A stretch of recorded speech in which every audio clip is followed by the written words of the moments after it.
Next है हमारे पास F block elements का फर्स्ट ग्रुप जो क्या है आपके पास लैंथेनॉइड्स। देखिए लैंथेनॉइड्स में टोटल क्या होते हैं 14 एलिमेंट्स होते हैं जो कि शुरू होते हैं सीरियम से लेके ल्यूटेटियम तक। सबसे पहले आता है सीरियम, फिर praseodymium, neodymium, promethium, samarium, europium, gadolinium, terbium, dysprosium, holmium, erbium और टर्बियम है ये टर्बियम और उसके बाद ल्यूटेटियम। तो ये टोटल 14 एलिमेंट्स होते हैं डी ब्लॉक एलिमेंट्स में, ये लैंथेनॉइड्स में सॉरी। उसके बाद इनकी अगर हम इलेक्ट्रॉनिक कन्फिग्रेशन देखें तो इसमें देखिए 4f ऑर्बिटल होता है, 5d ऑर्बिटल होता है और एक क्या होता है 6s ऑर्बिटल। जो 6s ऑर्बिटल होता है वो सभी के सभी एलिमेंट्स में क्या रहता है टोटली फिल्ड रहता है। तो अगर हम बात करें 6s की तो ये क्या रहेगा टोटली फिल्ड रहेगा। लेकिन वेरिएशन जो आती है वो क्या आती है f में और d में। सबसे पहली बात करते हैं हम लैंथेनम की। देखिए जो लैंथेनम है वो f ब्लॉक का एलिमेंट नहीं है, ठीक है, वो क्या है डी ब्लॉक का एलिमेंट है, इसलिए इसमें एफ में क्या है 0 इलेक्ट्रॉन्स है और डी में क्या है 1 इलेक्ट्रॉन है। सीरियम जो है वो है एक लैंथेनॉइड, तो इसमें क्या आ जाएगा आपके पास एफ में 1 इलेक्ट्रॉन आ जाएगा। तो एफ में 1 इलेक्ट्रॉन आएगा और डी में क्या आएगा 1 इलेक्ट्रॉन आएगा। नेक्स्ट में क्या होगा, अगर हम जाते हैं सीरियम से प्रेसोडाइनियम में तो क्या होता है 1 इलेक्ट्रॉन इंक्रीज होना था, यानी कितने इलेक्ट्रॉन होने थे 2, और 1 इलेक्ट्रॉन क्या हो जाएगा डी वाला ट्रांसफर होकर इधर आ जाएगा, तो क्या बन जाएंगे टोटल 3 इलेक्ट्रॉन्स। तो फिर आगे वहीं हमारे से सीरीज चलेगी, देखिए F3, F4, F5, F6, F7। तो F7 पे आके हमने रुक जाना है। F7 पे आने के बाद देखिए क्या आ जाएगा आपके पास गैडोलिनियम। गैडोलिनियम में अब देखिए ये क्या है यूरोपियम क्या है हाफ फील्ड है, F ऑर्बिटल क्या है इसका हाफ फील्ड है। तो नेक्स्ट इलेक्ट्रॉन क्या चला जाएगा सिंपली डी में चला जाएगा ताकि क्या रहे थोड़ी सी स्टेबिलिटी बनी रहे। फिर नेक्स्ट में क्या आएगा देखिए नेक्स्ट में F में कितने इलेक्ट्रॉन हो जाने चाहिए थे 8 और डी वाला एक फिर से इलेक्ट्रॉन उठ के क्या आ जाएगा इधर आ जाएगा। फिर वैसी सीरीज चलेगी 9, 10, 11, 12, 13, 14 और 0। उसके बाद फिर से क्या होगा ये फुल्ली फील्ड है, F ऑर्बिटल फुल्ली फील्ड है तो ये क्या है स्टेबल है, तो नेक्स्ट इलेक्ट्रॉन क्या चला जाएगा डी में। तो अगर हम शॉर्ट में बात करें तो जो डी में 1 इलेक्ट्रॉन होता है वो किस किस में होता है सीरियम में, गैडोलिनियम में और ल्यूटेटियम में। तो ये 3 ही ऐसे हैं जिनके अंदर क्या होगा 1 इलेक्ट्रॉन होगा। अब देखिए हम बात करते हैं ऑक्सीडेशन स्टेट की। जो जनरल ऑक्सीडेशन स्टेट शो करते हैं वो क्या होते हैं +3। Apart from +3 some elements also show +4 and +2 oxidation state. अब देखिए अगर हम बात करें सीरियम की, सीरियम में क्या होता है याद रखिए सीरियम में F एंड D ऑर्बिटल्स जो होते हैं F and D orbitals have almost same energy.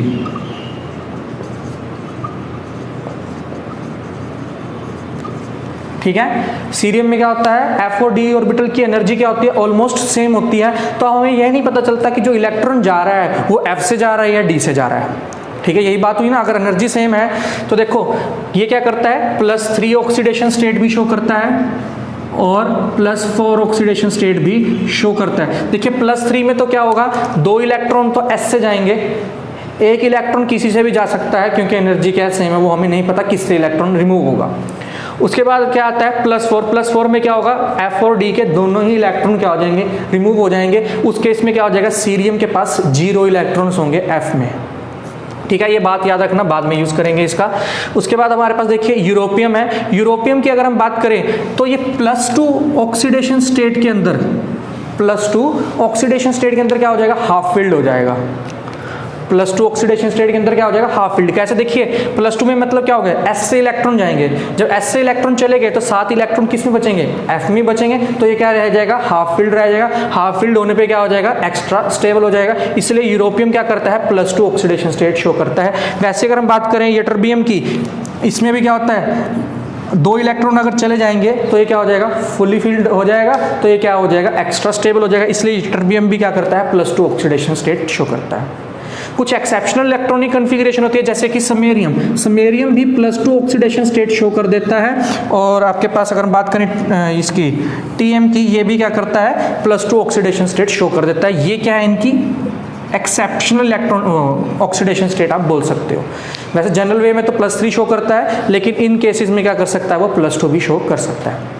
अब देखिए अगर हम बात करें लैंथेनाइड 4 पॉजिटिव में, लैंथेनाइड 4 पॉजिटिव में क्या हो जाते हैं स्ट्रॉन्ग ऑक्सीडाइजिंग एजेंट का काम करते हैं। वहीं अगर हम बात करें 2 पॉजिटिव की तो वो क्या करते हैं स्ट्रॉन्ग रिड्यूसिंग एजेंट का काम करते हैं। देखिए स्ट्रॉन्ग ऑक्सीडाइजिंग एजेंट का मतलब क्या हो रहा है, खुद की तो उनकी क्या हो रही है रिडक्शन हो रही है और दूसरे को क्या कर देंगे वो ऑक्सीडाइज कर देंगे। तो यहाँ पे मैंने एग्जांपल लिखा, अभी बताया था मैंने सीरियम +4 में एग्जिस्ट करता है। अगर सीरियम +4 में एग्जिस्ट करता है तो मैंने उसका एक एग्जांपल रखा है cerium 4 positive + Fe2 positive.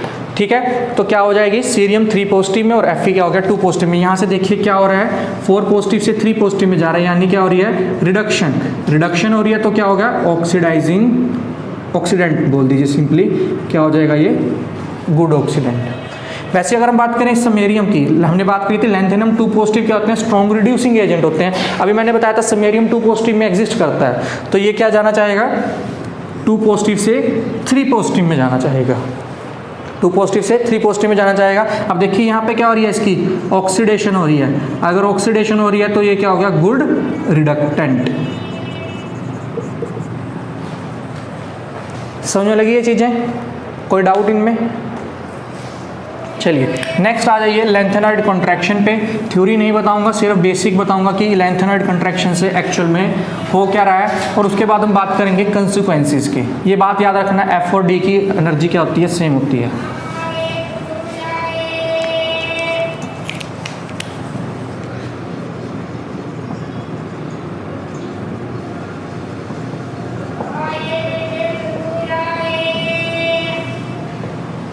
Contraction का मतलब वैसे बेसिकली क्या होता है, कॉन्ट्रैक्ट होना मतलब छोटा हो जाना। अब देखिए लेंथेनॉइड कंट्रैक्शन के कारण जो ये लेंथेनॉइड के आयंस हैं वो क्या हो जाते हैं, बहुत स्मॉल साइज के हो जाते हैं।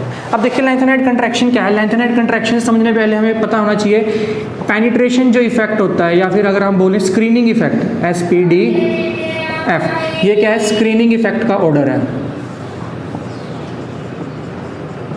ये क्या है, स्क्रीनिंग इफेक्ट का ऑर्डर है। अब देखिए अगर हम यहाँ से देखिए, स्क्रीनिंग इफेक्ट जो है F ऑर्बिटल का वो क्या होता है, वीकेस्ट होता है। स्क्रीनिंग इफेक्ट क्या है, वीकेस्ट है। अगर स्क्रीनिंग इफेक्ट वीकेस्ट है, इसका मतलब क्या हो जाएगा, इफेक्टिव न्यूक्लियर चार्ज क्या हो जाएगा, बढ़ जाएगा। अगर इफेक्टिव न्यूक्लियर चार्ज बढ़ गया तो इसका मतलब क्या हो गया, न्यूक्लियस ने आउटर मोस्ट इलेक्ट्रॉन को बहुत ज़्यादा स्ट्रांगली अपनी तरफ खींच रखा है। अगर बहुत ज़्यादा स्ट्रांगली अपनी तरफ खींच रखा है तो इसका मतलब साइज क्या हो जाएगा, छोटा हो जाएगा। अब देखिए अगर हम यहाँ से यहाँ पे जाते हैं तो इफेक्टिव न्यूक्लियर चार्ज क्या होता है, इंक्रीज होता है। अगर इफेक्टिव न्यूक्लियर चार्ज इंक्रीज हो रहा है, स्क्रीनिंग इफेक्ट पुअर है, तो लेफ्ट से राइट जाते हुए साइज क्या होता रहेगा, डिक्रीज होता रहेगा। तो इनका इसी कारण से क्या होता है, इनका साइज जो होता है ऑलमोस्ट सेम होता है। 0.1 एंगस्ट्रॉम का डिफरेंस आता है हर किसी में, 0.1, 0.2, 0.1, 0.2। तो क्या है, इस करके इनका साइज क्या है, ऑलमोस्ट इक्वल हो जाता है। ठीक है, स्क्रीनिंग इफेक्ट और इफेक्टिव न्यूक्लियर चार्ज है इसका मेन रीजन। क्या होगा, देखिए स्क्रीनिंग इफेक्ट क्या है, पुअर है F का। अगर स्क्रीनिंग इफेक्ट पुअर है, इसका मतलब क्या है, जो इलेक्ट्रॉन में इलेक्ट्रॉन रिपल्शन है वो क्या है, कम है। इलेक्ट्रॉन रिपल्शन होगी कम, न्यूक्लियस और आउटर मोस्ट इलेक्ट्रॉन में क्या हो रहा है, अट्रैक्शन ज़्यादा है, तो वो क्या करेगा, उसको अच्छे से अंदर खींच पाएगा, जिसके कारण से क्या हो जाएगा, साइज डिक्रीज हो जाएगा। उसके बाद अगर हम बात करें कॉन्सिक्वेंसेस की, अब देखिए साइज क्या हो रहा है, लेंथेनॉइड कंट्रैक्शन में करते हैं इसको। अब अगर हम बात करें डेंसिटी की, डेंसिटी क्या होती है, मास पर यूनिट वॉल्यूम। वॉल्यूम क्या हो रही है, डिक्रीज हो रही है। अभी हमने बताया ना, साइज डिक्रीज हो रहा है, साइज डिक्रीज हो रहा है तो डेंसिटी क्या हो जाएगी, इंक्रीज हो जाएगी। डेंसिटी इंक्रीज हो जाती है जैसे ही हम सीरियम से ल्यूटेटियम की तरफ जाते हैं। एटॉमिक वॉल्यूम अभी बताया डिक्रीज हो रही है। हार्डनेस की अगर हम बात करें तो वो क्या हो जाएगी, इंक्रीज हो जाएगी, हार्डनेस इंक्रीज हो जाएगी। अगर मान लीजिए कोई एक बड़ी चीज़ है वो ज़्यादा सॉफ्ट होगी और जो छोटी चीज़ है वो क्या होगी, हार्ड होगी। अब ये हमने बताया कि साइज़ क्या हो रहा है, इनका स्मॉलर हो रहा है, तो इस करके क्या होते जाएंगे, ये हार्ड होते जाएंगे। ठीक है, उसके बाद अगर मेल्टिंग बॉइलिंग पॉइंट की बात करें तो वो भी क्या हो जाता है, इंक्रीज हो जाता है due to their packing efficiency. Packing efficiency क्या होती है इनकी, अच्छी हो जाती है। ये सभी जो मैंने बताए हैं ये सभी लगते हैं एक्सेप्ट EU और YB पे, क्योंकि ये क्या है, हाफ फिल्ड और फुली फिल्ड हो जाते हैं। ठीक है, ये क्या हो जाते हैं, हाफ फिल्ड और फुली फिल्ड हो जाते हैं, इस करके ये क्या है, ये बिहेवियर शो नहीं करते। उसके बाद बात करते हैं हम बेसिक करैक्टर की। ये इंपॉर्टेंट है बेसिक करैक्टर, इसको अच्छे से करके जाना।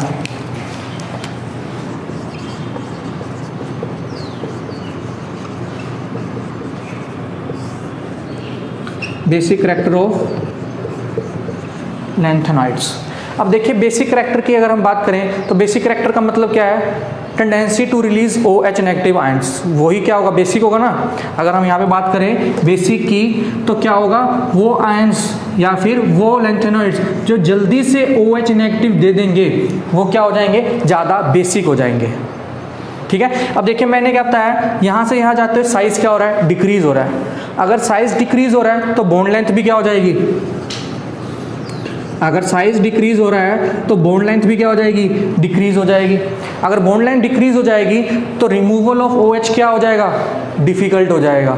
तो डाउन द ग्रुप अगर हम मतलब इस तरीके से बात करें तो बेसिक करैक्टर क्या करता है, डिक्रीज कर जाएगा, बेसिक करैक्टर डिक्रीज कर जाएगा। समझ में लगी ये बात, क्योंकि साइज डिक्रीज हो रहा है, साइज डिक्रीज हो रहा है तो बॉन्ड लेंथ डिक्रीज हो रही है, बॉन्ड लेंथ डिक्रीज हो रही है तो जो OH का रिमूवल है वो क्या हो जाएगा, डिफिकल्ट हो जाएगा। अगर OH का रिमूवल डिफिकल्ट हो जाएगा तो बेसिक करैक्टर भी ऑटोमेटिकली डिक्रीज हो जाएगा। ठीक है, एक क्वेश्चन आपसे पूछा जा सकता है, इसी से थोड़ा सा रिलेटेड है। अब देखिए इनमें से ऐसे कौन से आयन होंगे जो क्या कर जाएंगे, कंसंट्रेटेड सोडियम हाइड्रोक्साइड के साथ रिएक्ट कर जाएं, कंसंट्रेटेड सोडियम हाइड्रोक्साइड के साथ रिएक्ट कर जाएं। ऐसे कौन से हाइड्रोक्साइड होंगे। अब देखिए अगर हम वैसे जनरल देखें तो ये तो हाइड्रोक्साइड पहले ही है, अगर पहले ही हाइड्रोक्साइड है तो हाइड्रोक्साइड के साथ फर्दर तो रिएक्ट कर नहीं सकते। लेकिन अगर हम बात देखें, ये क्या है, लीस्ट हाइड्रोक्साइड करैक्टर है इनका। अगर बेसिक करैक्टर हम बात करें तो इनका लीस्ट बेसिक करैक्टर है। अगर बेसिक करैक्टर लीस्ट है तो इसमें थोड़ा सा क्या हो जाएगा, एसिडिक करैक्टर आने के चांसेस रहेंगे। अगर इसमें एसिडिक करैक्टर आ रहा है तो वो क्या कर जाएगा, बेस के साथ रिएक्ट कर जाएगा। तो सिर्फ दो ही ऐसे एलिमेंट्स हैं, YB3 पॉजिटिव, YB और लुटेटियम, सिर्फ यही दो ऐसे एलिमेंट्स हैं जो कंसंट्रेटेड NaOH के साथ रिएक्ट कर सकते हैं, बेस के साथ रिएक्ट कर सकते हैं। समझ में लगा रीज़न यही है कि देखिए ये क्या है, लीस्ट बेसिक करैक्टर है। अगर बेसिक करैक्टर कम है तो इनमें क्या होगा, थोड़ा सा एसिडिक करैक्टर होगा। अगर एसिडिक करैक्टर होगा तो बेस के साथ रिएक्ट कर जाएंगे। ठीक है, तो ये था आपके पास यहाँ पे। उसके बाद हाइड्रेशन की अगर हम बात करें, हाइड्रेशन की, हाइड्रेशन क्या होगी, डाउन द ग्रुप इंक्रीज होगी या डिक्रीज होगी, इंक्रीज होगी। ठीक है, नेक्स्ट अगर हम बात करें हाइड्रेशन की, हाइड्रेशन डायरेक्टली प्रोपोर्शनल होती है साइज के। तो जैसे जैसे साइज डिक्रीज होता जाएगा हाइड्रेशन क्या होती रहेगी, इंक्रीज होती रहेगी। तो अगर हम बात करें lutetium hydrolysed more as comparison to cerium. ठीक है, अब मान लीजिए आपके पास 3-4 कोई आयंस दे दिए और उनको पूछ लिया जाए कि उनको सीरीज में लगाइए कि कौन ज़्यादा हाइड्रोलाइज होगा, कौन कम हाइड्रोलाइज होगा। तो आपको क्या पता होनी चाहिए, उस केस में ये सीरीज पता होनी चाहिए सारी की सारी। ठीक है, समझ में लगी ये चीज़ें। अब आ जाइए जो मेन इंपॉर्टेंट चीज़ें हैं इनके कलर पे।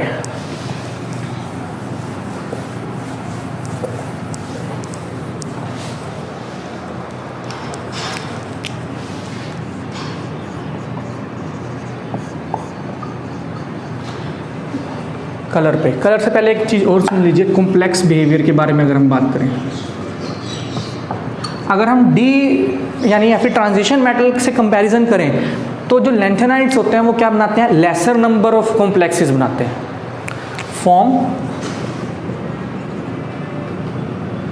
Form laser complexes.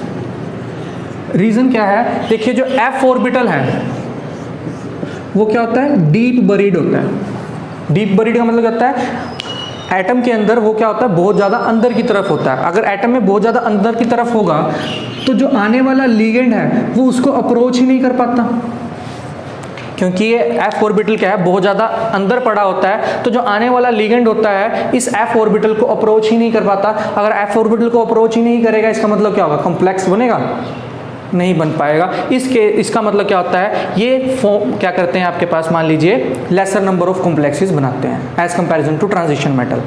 ठीक है, उसके बाद हम बात करते हैं कलर की। अब देखिए हमने क्या कहा है, कॉम्प्लेक्स तो बना नहीं रहे, ये कॉम्प्लेक्स नहीं बना रहे तो कलर दे रहे हैं। कलर किस कारण से आएगा, FF ट्रांजिशन के कारण तो आएगा। FF ट्रांजिशन हो क्यों रही है, देखो वहाँ पे तो दो में पार्ट में डिवाइड हो जाता था, T2G और EG में। वो किस कारण से होता था, प्रेजेंस ऑफ लिगेंड्स के कारण। ठीक है, प्रेजेंस ऑफ लिगेंड के कारण ही दो पार्ट में डिवाइड होता था। लेकिन यहाँ पे तो लिगेंड ही नहीं है। अगर लिगेंड नहीं है तो F ऑर्बिटल जो क्या है 7 में डी जनरेट है वो कैसे डिवाइड होगा 3 पार्ट्स में, due two electron electron repulsion. Electron electron repulsion के कारण ही वो क्या होता है, 3 पार्ट्स में डिवाइड हो जाता है। तो एफ ट्रांजिशन आ गई। दूसरा आपके पास क्या है, चार्ज ट्रांसफर के कारण भी कलर आ जाता है। अभी बताएंगे चार्ज ट्रांसफर के कलर कहाँ आता है। ठीक है, अब देखिए कलर आपको पता कैसे चलेगा कि क्या है, आपको कलर नहीं याद करने इस केस में, सिर्फ आपको ये पता होना चाहिए किसका कलर किससे मैच करेगा। तो देखिए क्या है, अगर हम बात करें Fn की, तो जो Fn है और F14 n है, इनके कलर क्या होते हैं, कॉम्प्लीमेंट्री होते हैं, मतलब सेम होते हैं। ये कलर कॉम्प्लीमेंट्री नहीं, सॉरी, सेम कलर होते हैं। मतलब कि जो Fn का कलर होगा वही क्या होगा, F14 n का कलर होगा। ठीक है, अब देखिए क्या मतलब है, अगर मैं बात करूं F1 की, तो F1 का कलर किससे मैच होगा, F13 से। यही मतलब हुआ, n को मैंने 1 रख दिया, यहाँ पे भी 1 रख दिया, तो 14 - 1 13। वैसी बात करूं F2 F12 से मैच करेगा, 3 का करेगा 11 से, 4 मैच विद 10, 5 विद 9, 6 विद 8 और F7 दोनों सेम ही आ जाएंगे नीचे। ठीक है, समझ में लगी ये बात। तो इसका मतलब क्या है, Fn और F14 - n का जो कलर होता है वो क्या होता है, बिल्कुल सेम होता है। अब देखिए अगर हम बात करें 3 पॉजिटिव की, लैंथेनाइड 3 पॉजिटिव की, लैंथेनाइड 3 पॉजिटिव, अगर हम बात करें यहाँ पे लैंथेनाइड 3 पॉजिटिव की, तो ये क्या आ जाएगा, सीरियम। चलिए डायरेक्ट याद कर लीजिए, ये क्या होता है, कलरलेस होता है। पहले 2, लास्ट के 2 कलरलेस। और ये जो F7 वाला था आपके पास, कौन सा आता है, 3 पॉजिटिव में ये जाएगा। ये क्या होते हैं, जहाँ पे आपके पास मैच करते हैं, ये कलरलेस होते हैं। ठीक है, F7 वाले जो भी हो जाएंगे 3 पॉजिटिव में, ये क्या होते हैं, कलरलेस होते हैं। अगर मैं बात करूँ सीरियम 4 पॉजिटिव की, सीरियम 4 पॉजिटिव कलर सोल्यूशन देता है। अब देखिए सीरियम 4 पॉजिटिव को अगर आप ध्यान से देखें, सीरियम 4 पॉजिटिव में तो कोई इलेक्ट्रॉन ही नहीं होता। अगर इलेक्ट्रॉन नहीं होता तो FF ट्रांजिशन तो नहीं होगी। अगर FF ट्रांजिशन के कारण कलर नहीं आ रहा, तो यहाँ पे कलर किस कारण से आएगा, चार्ज ट्रांसफर के कारण। तो Ce4 पॉजिटिव क्या होता है, रेड कलर का होता है, और जो उसका रेड कलर होता है वो क्या होता है, ड्यू टू चार्ज ट्रांसफर के कारण।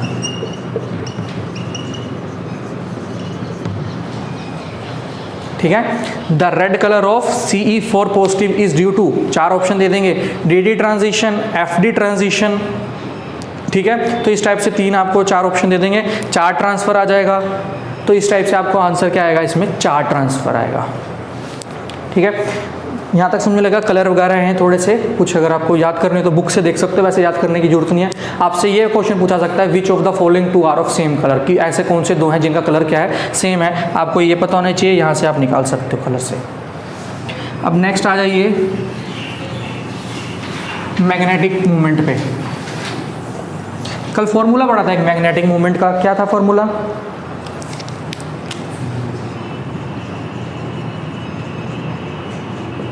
मैग्नेटिक मूवमेंट का फॉर्मूला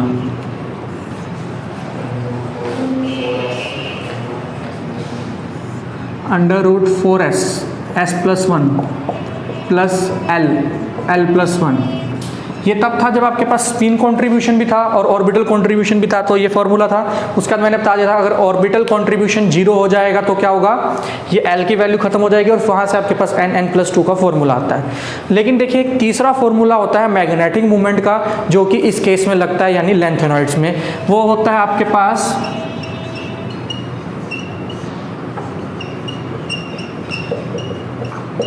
ये G+1 अंडर दी रूट। अब देखिए ये होता क्या है, जो ये G होता है इसको बोलते हैं लिंडेस स्प्लिटिंग फैक्टर।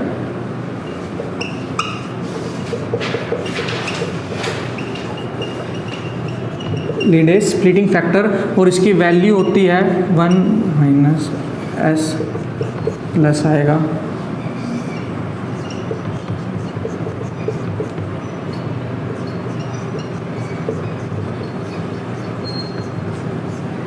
ये होती है इसकी वैल्यू, जी की वैल्यू होती है लीनियर स्प्लिटिंग फैक्टर, और उसकी वैल्यू क्या होती है एस+1 माइनस एल+1 प्लस जे+1 डिवाइडेड बाई 2 प्लस 1 ओवरऑल। ठीक है, उसके बाद जो जे होता है वो क्या होता है,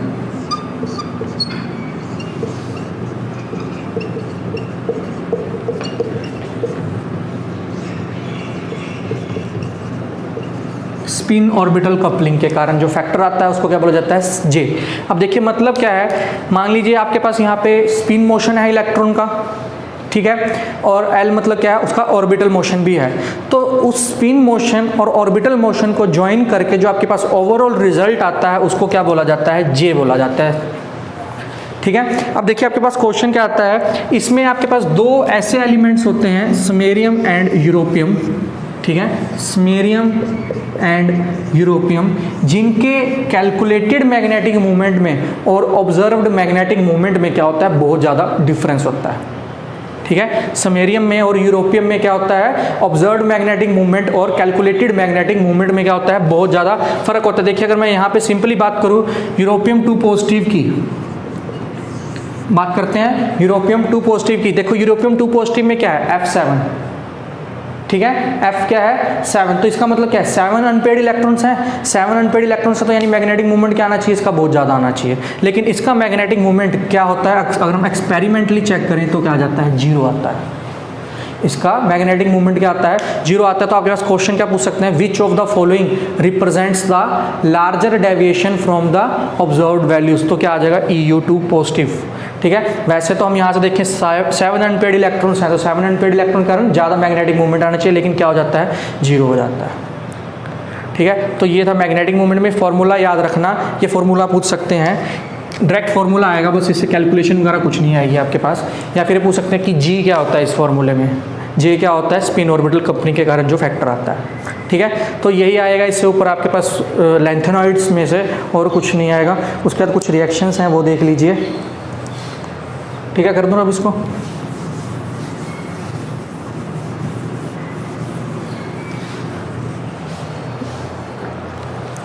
लैंथेनॉइड्स सल्फाइड के साथ मिलके क्या बनाते हैं, लैंथेनेट सल्फाइड। हाइड्रोजन से मिलके क्या बनाते हैं ये, नहीं विद एसिड, अगर हम एसिड के साथ रिएक्ट करें, लिबरेट हाइड्रोजन, हैलोजन के साथ रिएक्ट करें, LNX3 टाइप के कॉम्प्लेक्स बनाते हैं ये। उसके बाद है आपके पास वाटर के साथ मिलके हाइड्रोक्साइड्स बनाते हैं।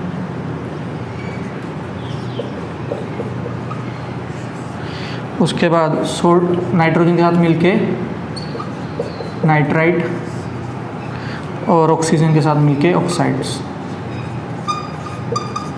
बस ये 5-6 हैं, इसको ऐसे ही याद कर लेना। ठीक है, तो ये कुछ रिएक्शंस हैं, ये आपका लैंथेनाइड्स।